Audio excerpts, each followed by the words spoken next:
Hey guys, you're about to watch a clip from the full Kim Iversen show, which you can check out Monday through Friday, 2 p.m. Pacific, 5 p.m. Eastern at KimIversonShow.com. That's where you can watch the full interview.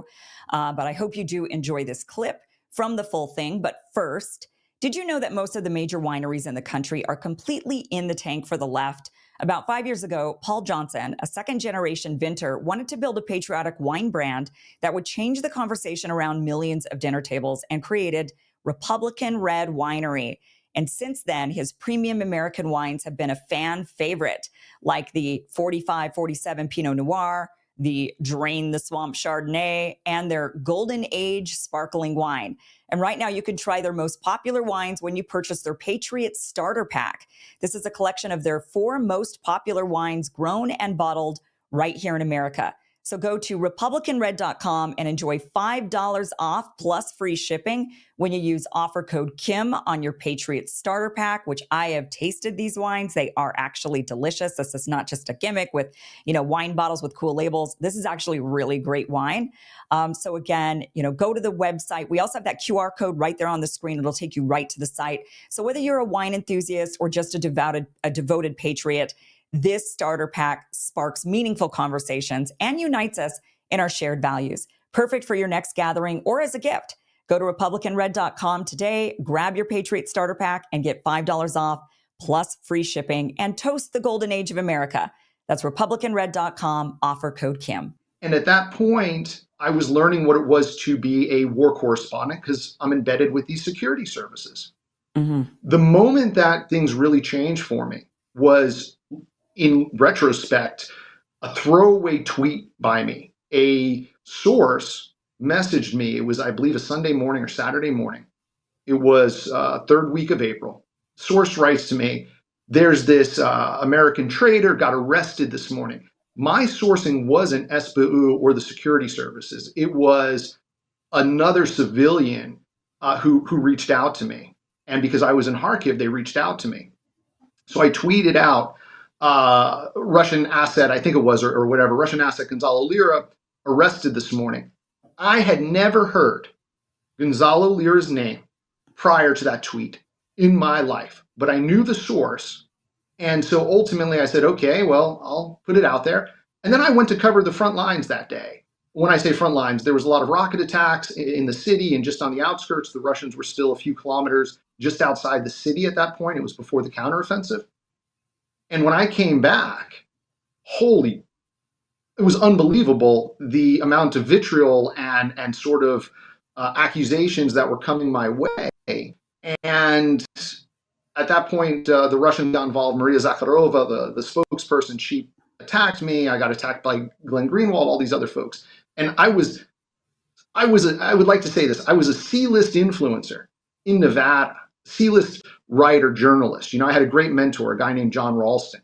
But other than that, I was like, and then to be in the middle of this storm, and I'll never forget this. And I'm not ashamed to say I cried under all the attacks. And I said, I want to go home. And I told the guys I was embedded with, I'm going home. This is not what I signed up for.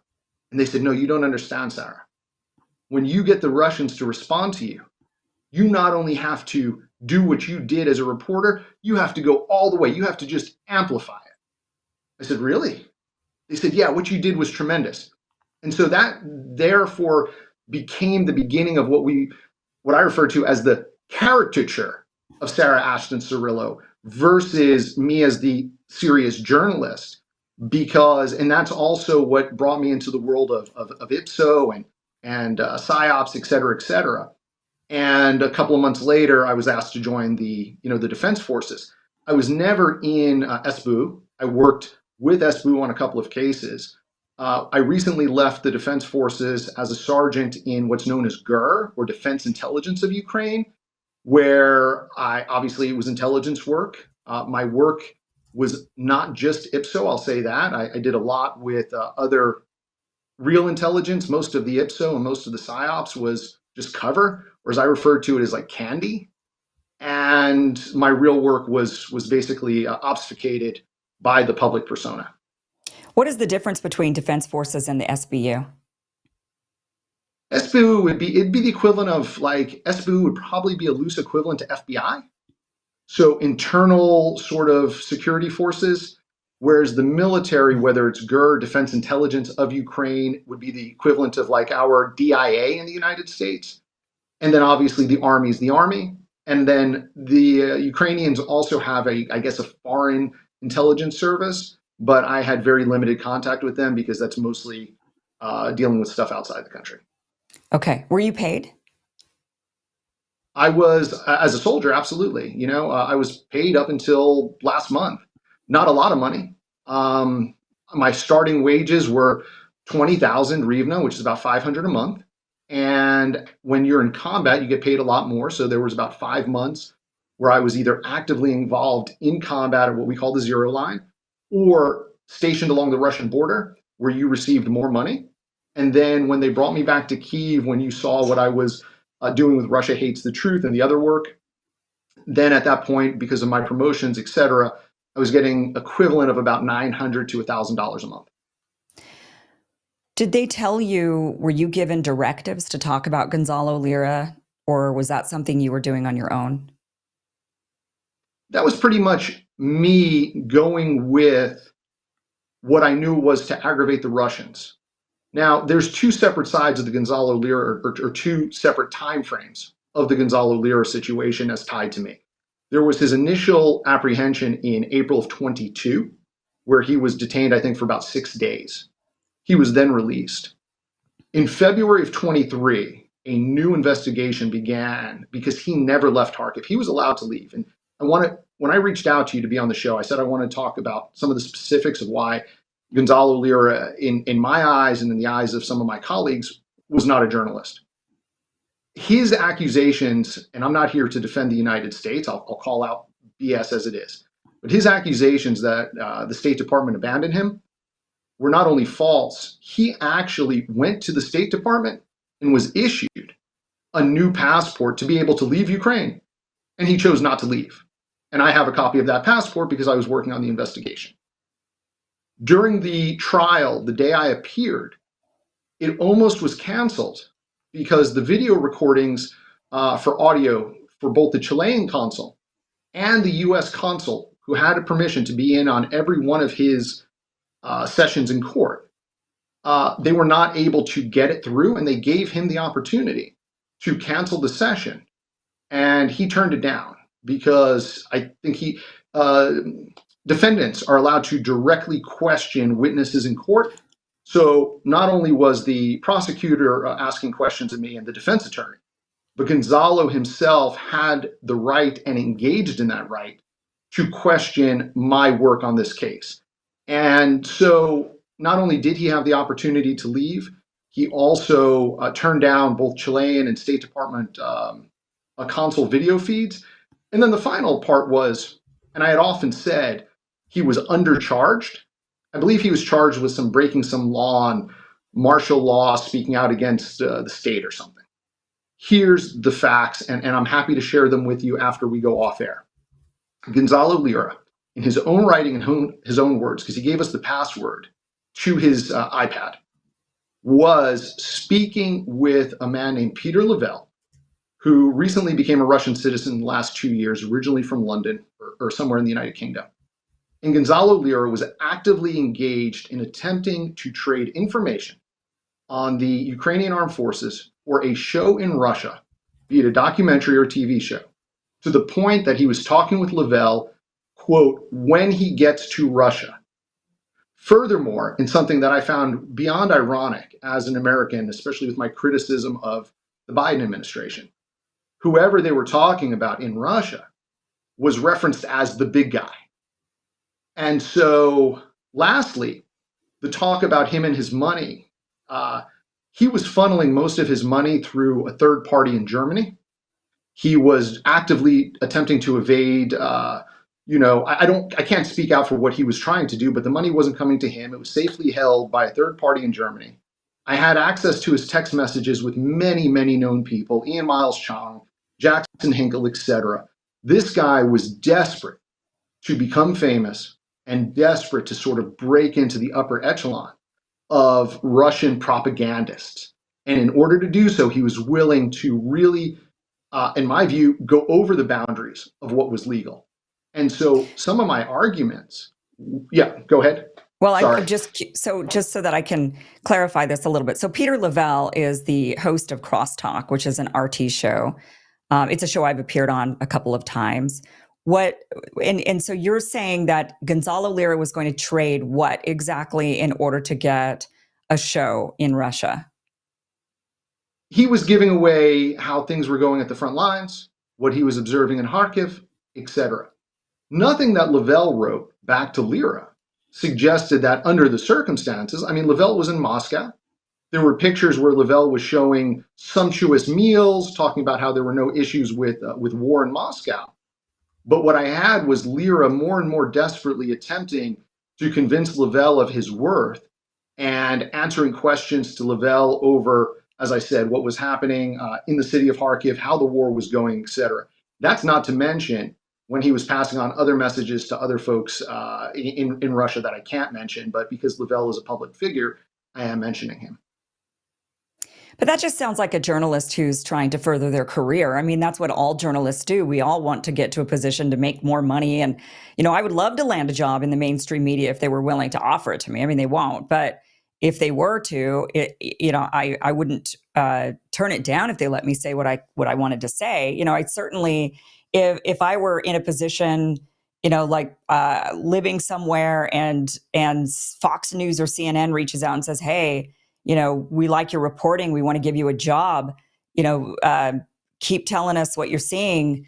How is there anything wrong with that? I mean, that just sounds like you're trying to wow, okay, somebody's actually recognizing my work. And I mean, it seems no different than what you're saying that Ukraine did for you. Like when you got there and they were like, hey, we like your work, keep going. And so you took that opportunity and also got paid for that. The big issue and the clear issue on it is he was transmitting this information into Russia, the country that had invaded Ukraine, the country that had actively, carried out issue of questions of war and war crimes. So if Lira was sending it to you, no one would have said anything. If Lira was sending it to somebody in Germany, no one would have said anything. Lira was sending it not only to Lavelle, but others, as I said, directly in Russia. And that was the issue. So it wasn't what he was saying publicly, at least in my view. It wasn't what he was saying publicly about Zelensky or any of these guys. It was that he was directly transmitting information into Russia, a country at war with Ukraine, while he was living in a frontline city.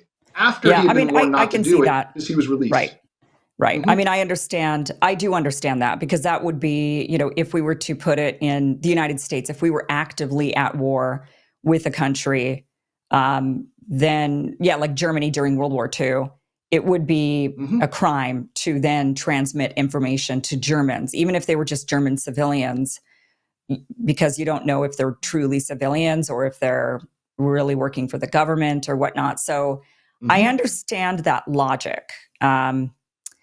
Did you have some, but again, we don't, I mean, you're telling us this. I could assume there could be some, it's not outside of the realm of possibility for sure what you're talking about, that Gonzalo was looking for a job in Russia. That's, I could see that. But I also could see that RT or the Russians just reached out to him, and, somebody should not be persecuted and certainly shouldn't be left to die in jail just because the Russians want to give you a job, and maybe you're having some conversation with them back and forth. And I mean, the Russian, certainly RT has tried to recruit me. I've had certain, Russian-backed outlets that have contacted me wanting to offer me positions. I've never, I might hear them out, a conversation, and see what do you have to say, but I've never taken anything like that because I don't want to take money from any foreign sources. I mean, that's or not even just foreign sources. I don't even want to take it from the American government. I don't want to take it from anybody like that, from any governments, because I don't want to have a viewpoint. Yeah, go ahead. If Gonzalo, when he left Kharkiv, he could have left Kharkiv on multiple occasions. I don't even think it would have been an issue if he was reporting from Kyiv or reporting from anywhere else in the country except any of the frontline cities where he was witnessing and viewing and transmitting information regarding what was happening from his view of these frontline cities to sourcing in Russia. it went so far beyond just, hey, can I get a show? I want to be a guest. He was guesting on RT before the full-scale invasion broke out. It Yeah. was what was being transmitted in a direct negotiation for what seemed like a quid pro quo, where he was actively talking about when he got to Russia. And as I mentioned, I will share with you, and I'll ask you to just keep it to yourself, but share with you the screenshots where he said when he gets there. So he was planning to go to Russia after when he made that quote, run for the border, whatever the heck that was. His final destination was going to be Russia, because in other text messages, he said he would have gone across the Eastern Front, but it was too dangerous. Hmm. But so you're saying you think he was undercharged because you think he should have been charged with like being a traitor or a spy, not something along those lines, rather I think than an just asset. I think an active an asset. That's why I asset. referenced him as such. Mm-hmm. Yeah, but I mean, the government would have to prove that who he was talking to were actually of consequence, right? I mean, you have to prove that you're talking to, and that the information you're giving is actually of any value. I mean, lots of people were living on the front lines. I mean, the problem with this is that a lot of people were living in Kharkiv or wherever who have, Ukrainians and Russians are closely tied. Many of them have family members in Russia. They're talking on the phone to their Russian family saying the same things. So, I mean, what's the difference between Gonzalo Lira talking to Peter Lavelle about, hey, man, give me a job, because I'm seeing some of this stuff and I can talk about it. I've had some firsthand experience, unlike someone like me who's never been over there. Why is that persecuted versus, the grandma talking to her sister in Russia? I think I can give you a follow-up answer to that as well. When he was questioned in April, and as I said, I had nothing to do with that April situation, although I was accused of, actually at one point I was accused of killing him in April of 22, even though I didn't even know who the guy was beyond my tweet. Not only was he released, not only did he have a valid passport from the United States government, the United States government had given him a 6-month sort of temporary passport that you can get in the situation of a crisis that you're supposed to use to leave. He had that passport. He was basically told, you're free to go. And that's why the investigation picked up again in February of 23, because not only did he not go, but there was some questions as to what was beginning to be transmitted again, a post-counteroffensive. And so here was a guy who not only didn't leave, although he had been charged with, or horrific allegations had been made against him in the courts here in Ukraine on family matters, he chose to stay. And that too led to questions over journalism versus asset, because he had already been brought in, questioned 6 days, completely released. The US government had been aware, gave him a passport to go here. He had a passport to leave, I should say. And he chose not to. And then, as I said, it wasn't just Peter Lavelle. He was reaching out, and I would almost describe it as a frantic manner, to a lot of what we would call influencers, right? Maybe conservative influencers or multipolar worldview influencers, for a better term. And a lot of them were shutting him down because there were questions as to who he was working for. And I can say he wasn't working for us at all in any capacity, but that's how desperate he was to try to seem relevant.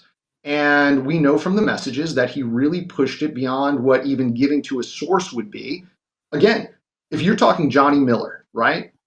Johnny and I have pushed back and forth on Twitter sometimes. He was working for Press TV, which is Iran's state agency. He was working, but when Johnny Miller got picked up by the Russians for giving away what looked to be air defense locations, I thought that was horrible, because they knew that he was not on the side of anybody, and he chose to be a journalist reporting from Russia.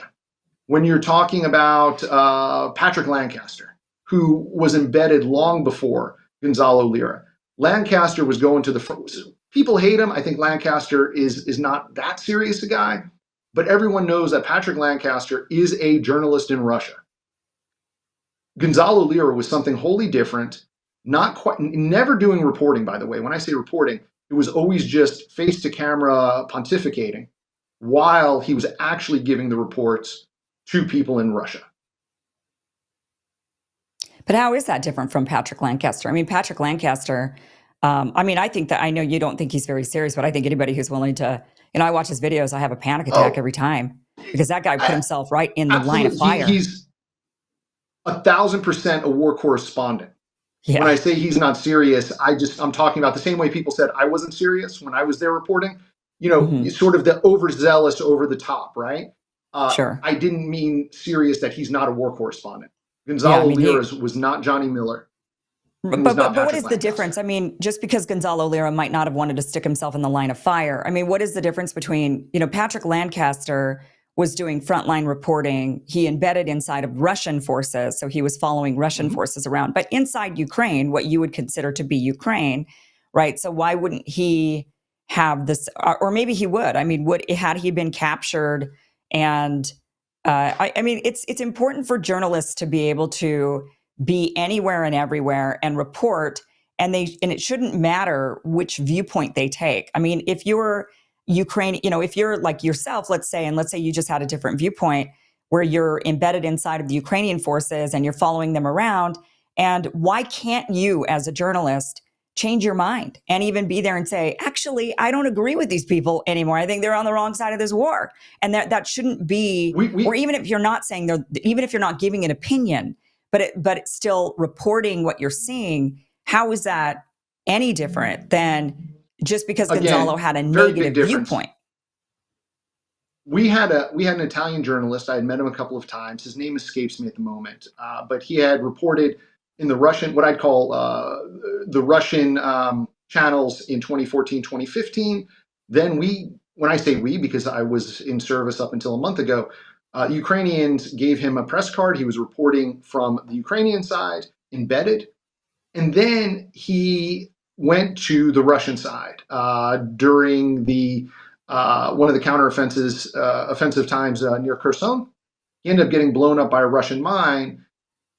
That said, even him, there was no charges pressed against this guy. I mean, the Russians ended up sending him back to Italy. They went ahead and they questioned him, and then they sent him back to Italy. Again, Gonzalo Lira was reporting extremely delicate information, not in the role of a journalist on the Russian side. He was doing it as a Ukrainian resident or a person living in Ukraine. He didn't have a residency card, but a person living in Ukraine, in an unoccupied part of Ukraine, had been warned about it, was living in a frontline city, and then was passing it not just to Peter Lavelle in an attempt to, when he's talking about trying to get this job, but also to others, which, as I said, are not public and therefore I can't speak about. And that's what separates them. Not the Johnny Miller who's upfront with his reporting, not the Patrick Lancaster, not this gentleman, I'm sorry, his name escapes me, the Italian. Lira was doing it back channel with people that were encoded and going by code names, passing off information that he was not talking about publicly, right? He was talking about other issues publicly, Zelensky and this and accusations, allegations of corruption. But the frontline movements were conspicuous as to what he was not talking about, except to people like Peter Lavelle and others. But I mean, Gonzalo wasn't really a spy. He wasn't working for Ukraine. He didn't have access to sensitive information. He was just a resident of Kharkiv and happened to be in a city that was the front line. So again, that to me is not really any different than like the grandma who's talking to her sister or her cousin in Russia and telling their family members, or even, and maybe her sister or cousin in Russia has a kid that's fighting in the military, and maybe that information could get to that kid, that could ultimately get to the superiors. I mean, there's so many, I think because Gonzalo wasn't in a position of authority or in a position to gain information, that's why it's. There was Go ahead. There was so much going on around Gonzalo in Kharkiv, in and around Kharkiv with troop movements and such, that from his perch, and why I say his perch, from his apartment, he was able to transmit information directly. And some of those grannies and some of those others have been arrested. And we had an American citizen in October, November of 24 choose to do exactly what Gonzalo was doing. And he got exfiltrated by the Russians when one of the villages fell because he had chosen to go over to the Russian side. And so not only have people been arrested for it, the Russians have brought over to them, considering them assets, uh, folks exactly in the situation of Lira. Lira happened to have a bigger name. Lira had a goal in mind, which was to, in a sense, quote, achieve a higher level profit, get his show or his documentary. And most importantly, he had been asked to stop. He had been released with no charges. He was allowed to remain if he chose. And then he continued to do it. And in fact, increased it. Thanks for watching this clip from the full Kim Iversen show, which has a new showtime. Catch the full Kim Iversen show, 2 p.m. Pacific, 5 p.m. Eastern. Head to KimIversonShow.com. See you there.